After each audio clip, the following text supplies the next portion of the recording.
Hello friends, welcome back in the part three के अंदर मैं आपके साथ एफ.डब्ल्यू. टेलर के principle of scientific management discuss करूंगा। होपफुली आप part 1 and part 2 Henry Fayol के प्रिंसिपल्स ऑलरेडी देख चुके हैं। चलिए बात करते हैं हम। देखिए, सबसे पहला प्रिंसिपल आता है science is not a rule of thumb. जरा इसको समझिए, आप कहना क्या चाहता है science is not a rule of thumb. देखो, science is not a rule of thumb, अगर आप इसको थोड़ा सा इलैबोरेट करो, साइंस क्या है? साइंस इज समथिंग कि जब हम ऑब्जर्वेशन और एक्सपेरिमेंट्स के बेसिस पर कुछ चीज़ें, कुछ प्रिंसिपल्स डिराइव करते हैं। मैनेजमेंट भी साइंस है। मैनेजमेंट में जो प्रिंसिपल्स बने हैं, division of work, authority, responsibility, centralisation, decentralisation, अरे लोगों ने इस चीज़ को ऑब्जर्व किया, इस चीज़ को एक्सपेरिमेंटल किया, देखा गया कि जब हमने काम को डिवाइड किया तो कंपैरेटिवली आउटपुट ज़्यादा आता है एज़ कम्पेयर टू अगर सारा काम हम एक ही इंडिविजुअल से करवाते हैं। ये सब चीज़ें ऑब्जर्व की गई, एक्सपेरिमेंट की गई, तब जाके मैनेजमेंट के प्रिंसिपल्स बने। तो हम कहते हैं मैनेजमेंट भी साइंस है। बट ये प्रिंसिपल क्या है? Science is not a rule of thumb. Not a rule of thumb. Rule of thumb का मतलब क्या है? यहाँ पर देखो, साइंस में चलता है रूल ऑफ थंब। आपको कुछ याद हो, पावर होती है, ये एनर्जी होती है, कुछ like that. Science is not a rule of thumb, मतलब यहाँ मैनेजमेंट साइंस है बट रूल ऑफ थंब नहीं है। रूल ऑफ थंब से मतलब उतनी रिजिड नहीं है जितने साइंस के प्रिंसिपल है। साइंस के प्रिंसिपल जो आज है 100 साल बाद भी वही रहेंगे, 100 साल पहले भी वही थे। बट जो मैनेजमेंट के प्रिंसिपल्स हैं वो वक्त के साथ चेंज होते रहते हैं।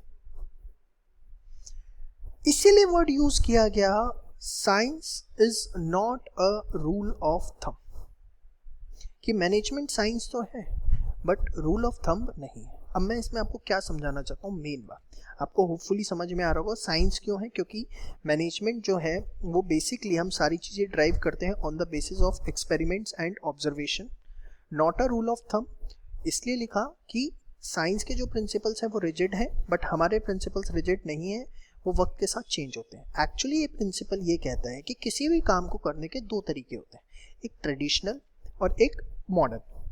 एग्जाम्पल के तौर पर मैं आपको बताता हूँ, एडवर्टीजमेंट। आज के टाइम पर आपको एडवर्टीजमेंट करनी है तो there are two ways, online, offline. Online में आप फेसबुक पे, इंस्टाग्राम पे, यूट्यूब पे सब जगह ऐड करो अपनी। ऑफलाइन आप pamphlet, brochures, posters, this is offline. ये ब्राउशर्स, पैम्फलेट्स, ये सब ट्रेडिशनल मेथड है। फेसबुक, यूट्यूब, इंस्टा, ये सब मॉडर्न मेथड है। अब आपको दोनों मेथड्स के पॉजिटिव एंड नेगेटिव देखने और जोन सा बेस्ट मेथड है दोनों में से उसको सिलेक्ट करना। यह हो सकता है दोनों ही बेस्ट हो, दोनों का फिर आप रेशो डिसाइड करो, लेकिन आपको रिजिड नहीं होना। You have to select the one best way of doing the job scientifically, जिससे आपको सबसे ज़्यादा पॉजिटिव मिले और सबसे ज़्यादा नेगेटिव। आज के टाइम पे मैं ही आपको बताता हूँ, हमारा आज से 3 साल पहले 100% बजट ऑफलाइन था, मतलब हम सारी ऐड ऑफलाइन थ्रू करते थे, पोस्टर, ब्राउशर। बट आज के टाइम पे हमारा बजट डिवाइड हो चुका है, 50 हम ऑनलाइन पे डालते हैं, 50 ऑफलाइन पे डालते हैं, एडवर्टीजिंग, मार्केटिंग बजट जो है। तो basically this is what the science is not a rule of thumb. Yes, management is science but it's not a rule of thumb. It is not rigid as of science, it is highly flexible. You have to sort out both traditional as well as the scientific methods, and one best way of doing the job you have to select it and apply at the working place. बात समझ में? अगर आप देखें, एक चीज़ लिखी हुई है इसके अंदर, देखिए, the principle suggests that new and scientific method should be investigated on the behalf of traditional methods, and one best way of doing the job should be sorted out. Managers should not get stuck in a set routine with the old techniques. Rather, for better results, they should be constantly experimenting to develop new techniques. Main cheez, principle argues thinking before doing. It does not favor either traditional or scientific method. Rather, the principle suggests scientific solution of by defining the problem, identifying alternative, उसको evaluate। मतलब आप ये मत सोचो कि हम काम ऐसे करते थे तो अब भी होगा। आप प्रॉब्लम आइडेंटिफाई करो, उसके ऑल्टरनेटिव सॉल्यूशन क्या है, बेस्ट सॉल्यूशन कौन सा हो सकता है और उसको अपना लो, दैट्स इट। आपने ये नहीं सोचना आज तक ऐसे काम चलता था तो अब भी चल जाएगा। Business environment is highly dynamic nature that we have already discussed in the videos of business environment. समझ में ही मैं? देखो, एक लाइन बहुत अच्छी है, ये आपको एग्जाम में भी आ सकते हैं। Managers own personal judgement of solving the problem should be shifted to scientific judgement. मैं तो ऐसे ही करता हूँ, आज तक तो ऐसा ही होता हुआ है, बेटा बिजनेस वैसे नहीं चलेंगे अब, बहुत चेंजिंग है, हाईली डिमांडिंग कस्टमर्स है, सब पढ़ चुके हैं बिजनेस एनवायरनमेंट में। इसीलिए वो वीडियो सबसे पहले डाली थी, आपने देखा हो बिजनेस एनवायरनमेंट की मैंने। Way of doing the business has been completely changed out. Next देखो, the next principle is harmony not discard. What this principle says, harmony not discard. ये प्रिंसिपल कहता है कि एम्प्लॉयर और एम्प्लॉय, मैनेजर्स और subordinates, इनके बीच में एक सिचुएशन ऑफ हार्मोनी होनी चाहिए, दोनों एक दूसरे की इंपॉर्टेंस को समझे। मैनेजर इस बात को समझे कि सबॉर्डिनेट के बिना मेरा गुजारा नहीं है, सबॉर्डिनेट इस बात को समझे कि मैनेजर के बिना मेरा गुजारा नहीं है। सबॉर्डिनेट अपनी बेस्ट पोटेंशियल तब दिखाएगा जब वो मैनेजर की अच्छी गाइडेंस उसे मिलेगी, और मैनेजर भी आगे तब बढ़ पाएगा जब सबॉर्डिनेट उसे पीछे बैकएंड से सपोर्ट देगा। इस तरह की एक अच्छी अंडरस्टैंडिंग, एक अच्छी बॉन्डिंग मैनेजर्स और सबॉर्डिनेट एम्प्लॉयर और एम्प्लॉयज़ के बीच में होनी चाहिए, जो दोनों के ग्रोथ के लिए ज़रूरी है। एम्प्लॉयज़ की ग्रोथ के लिए भी, उनके पर्सनल ऑब्जेक्टिव्स के लिए, एज वेल एज ऑर्गेनाइजेशन के खुद के ऑब्जेक्टिव्स को अचीव करने के लिए। अगर उनके बीच में हमेशा एक सिचुएशन ऑफ कॉन्फ्लिक्ट बनी रहेगी, लड़ाई झगड़े वाली सिचुएशन बनी रहेगी, तो इससे दोनों में से किसी को भी फायदा नहीं मिलने वाला। There should be a complete harmony instead of conflict. This is what called as mental revolution, that is complete change on the part of management and workers. There should be a complete change. Management should understand that we are nothing without workers, and workers should understand they are nothing without management. This is what called as harmony not discard. Hopefully आपको समझ में आ रहा हो, मैं आपके wordings पढ़ दूं। According to this principle, conflict between workers and management helps none. So he emphasizes that there should be a complete harmony between management and workers. Both should realize each other importance. This is known as mental revolution. Very important. Please mark कर लीजिए. Mental revolution means complete change on the part of management side and worker. समझ में आया? इसके बाद अगर आप इसमें मेन पॉइंट देखें, ये पॉइंट, ये मैंने बहुत अच्छा लिखा है इसके अंदर, देखिए। देखो, मैनेजर्स पे काम लेने का तरीका दो होते हैं। एक वो पोजीशन ऑक्यूपाई करते हैं इस वजह से, एक उन पे लीडरशिप क्वालिटी है इस वजह से।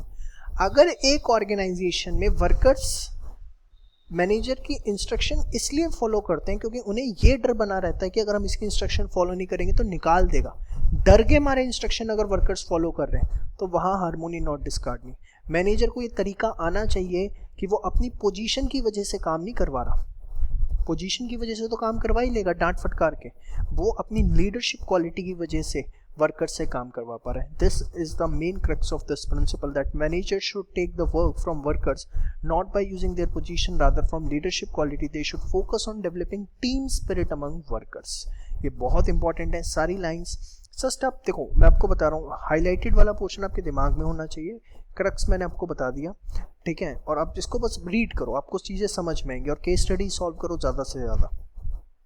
नेक्स्ट है आपका cooperation not individualism. Again this principle is the extension of harmony not discard. अब मैं एटलीस्ट आपको ये नहीं बताऊंगा, चलो बता देता हूँ। एक्सटेंशन का मतलब क्या है कि भैया जो हार्मोनी नॉट डिस्कार्ड में का है वो तो आएगा ही आएगा, उसके अलावा भी कुछ है। ये क्या है, देखो, एक दूसरे की इंपॉर्टेंस समझना एक अलग चीज है, बट कोऑपरेशन नॉट इंडिविजुअल उससे भी आगे की बात करता है। क्या बात करता है? ये प्रिंसिपल कहता है कि that management should invite the workers in decision making. Management जो है वो वर्कर्स को इनवाइट करे डिसीजन मेकिंग के सारे डिसीजन क्लोज रूम के अंदर नहीं होने चाहिए, सीधे वर्कर्स पे थोपने नहीं चाहिए। आपने सपोज वर्किंग आवर्स से 10 से 6, 10 से 7 कर दिए, तो यार एक बार वर्कर्स को बुलाओ, उनसे बात कर लो, पूछ लो, रीज़न बता दो, उनकी कंसेंट भी ले लो। ऑल्टरनेटिव क्या पता वो अच्छा बता दें कुछ। अगर सिर्फ आप क्लोज रूम में डिसीजन लोगे और सीधे नोटिस लगा दोगे तो फिर वो गलत है। डिसीजन मेकिंग के अंदर आपको वर्कर्स को इनवाइट करना है, and it is better for you also, because real working situation वो फेस करते हैं। आज मैं छोटा सा एग्जांपल देता हूँ। मैंने एक लगा दिया कि भैया मैं 15 अक्टूबर को एक टेस्ट लेने वाला हूँ सारे बच्चों का 100 नंबर का। मैंने किसी से कुछ नहीं पूछा, ऐसे ही मेरे दिमाग में आया। फैकल्टी मेंबर्स मेरे पास है, कहते हैं अरे सर आप कहाँ 15 अक्टूबर को टेस्ट ले रहे हो, 10 अक्टूबर को यूटी है, 12 को यूटी है, अभी सिलेबस नहीं हुआ, ये नहीं हुआ। अरे अगर मैं पूछूंगा तो मैं एक स्पेसिफिक डेट डिसाइड कर पाऊंगा और वो टेस्ट बेटर मैनर में हो पाएगा, रादर देन मैं अपने मन से कोई टेस्ट एक पर्टिकुलर डेट पे रख दूँ। You are getting my point? This is what called as cooperation not individualism, that management should not take the closed room decisions. They should invite the workers in the decision making. At the same time, workers should avoid on going on strikes or making unreasonable demands. Management को भी support करना है और workers को भी support करना है. आइए देखिए जरा. This is extension of harmony not discussed. According to this principle, there should be cooperation among workers and management. Management should invite the workers and participate in decision making and should reward for their suggestions. इसके अंदर अगर आप देखें, understanding importance of each other is important for successful working of organization. However, workers' participation in management decision can provide better ideas. This is because workers face realities of production on day-to-day basis and have more experience in machineries than managers. Management should take the workers in confidence before taking any decision. This will help the management to implement the changes without any resistance. मतलब workers किसी भी तरीके की without any resistance, मतलब बिना किसी रोक टोक के, बिना स्ट्राइक्स के वो मतलब आपकी चीज़ों को सुनेंगे क्योंकि आप उन्हें डिसीजन मेकिंग में इनवाइट करो. This is what cooperate. समझना अलग है और उनको डिसीजन मेकिंग में इनवाइट करना अलग है. This principle basically focus on that you should invite the workers in the decision making, whereas harmony not discord says that you should understand the each other importance of there should not be any situation of conflict. Hopefully आपको दोनों समझ में आ रहे हो. आप दोनों की case study देखेंगे तो आपको और अच्छा समझ में आएगा. दोनों के नीचे केस स्टडी दिए एंड प्लीज़ एक एक केस स्टडी जो मैं आपको इसके नीचे प्रोवाइड कर रहा हूँ, आप ये मत समझना है ये ऐसे ही है मैंने मन से बना दी. आपको चैलेंज के साथ देता हूँ कि ये जो केस स्टडी इसके नीचे मैंने दिया ना, सबसे ज़्यादा चांसेस है कि आपको इसी तरह का क्वेश्चन देखने को मिलेगा. बुक के पीछे जो केस स्टडीज़ हैं उससे भी ज़्यादा इंपॉर्टेंट केस स्टडीज़ ये हैं. तो प्लीज़ इन्हें जो एग्जाम्पल के तौर पर मैंने आपको दिया है इनको जरूर पढ़िए. ठीक है. नेक्स्ट है development of every individual to his और her greatest efficiency and prosperity. ये क्या प्रिंसिपल है? ये प्रिंसिपल कहता है कि हमें ऑर्गेनाइजेशन के अंदर इंडिविजुअल्स को साइंटिफिकली सिलेक्ट करना है. ये नहीं है कि ये मेरा भतीजा, ये मेरा भाई है, ये मेरी बहन है तो आजा बेटा काम करना स्टार्ट कर दे. आपको हर इंडिविजुअल को उसकी कैपेबिलिटीज, उसकी एबिलिटीज के हिसाब से सिलेक्ट करना है और उससे पूछना है भैया तू क्या करना चाहता है, तू कौन सा काम बेस्ट तरीके से कर सकता है. आप चेक करो वो काम वो उस तरीके से बेस्ट कर रहा है और जो कमी है उसके लिए ट्रेनिंग प्रोवाइड करो.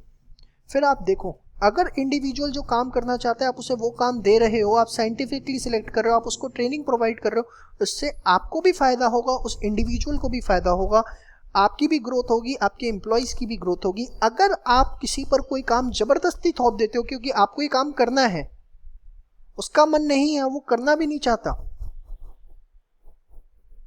आपकी भी ग्रोथ नहीं होगी और उसकी भी नहीं. फॉर एग्जाम्पल मेरे यहाँ एक टीचर है, अब सपोज वो इंग्लिश मुझे लगता है पढ़ा लेंगे क्योंकि अच्छी इंग्लिश बोल लेते हैं, हिंदुस्तान में तो यही हिसाब चलता है. सपोज ऐसा है नहीं कुछ. मैंने उनको बोला सर इंग्लिश के टीचर थोड़े दिन छुट्टी पर हैं, आप प्लीज़ इंग्लिश पढ़ा लीजिए.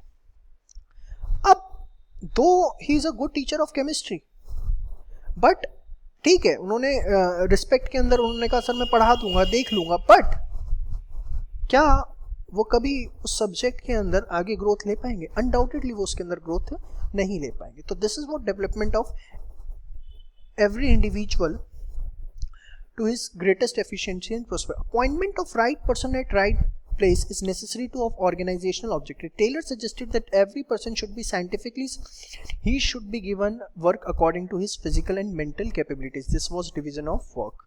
Scientific selection of individual includes matching the working experience, skills and qualification from the requirement of job. Traditional practice of hiring relatives, less salaried employees must be overlooked. सिर्फ relatives को higher करना है, जो कम salary है उसको higher करना है, इसको अवॉइड करना है. टू इंक्रीज द एफिशिएंसी उनको हमें क्या देनी है? ट्रेनिंग. तो ये था बेटा आपका क्या principles of F W Taylor scientific management. In the next part I will cover up techniques of scientific management. यहाँ तक आप एक बार सारा पढ़ लीजिए. केस स्टडीज़ भी आप कर सकते हैं यहाँ तक के बेसिस पे, काफ़ी केस स्टडीज़ बुक के एंड में.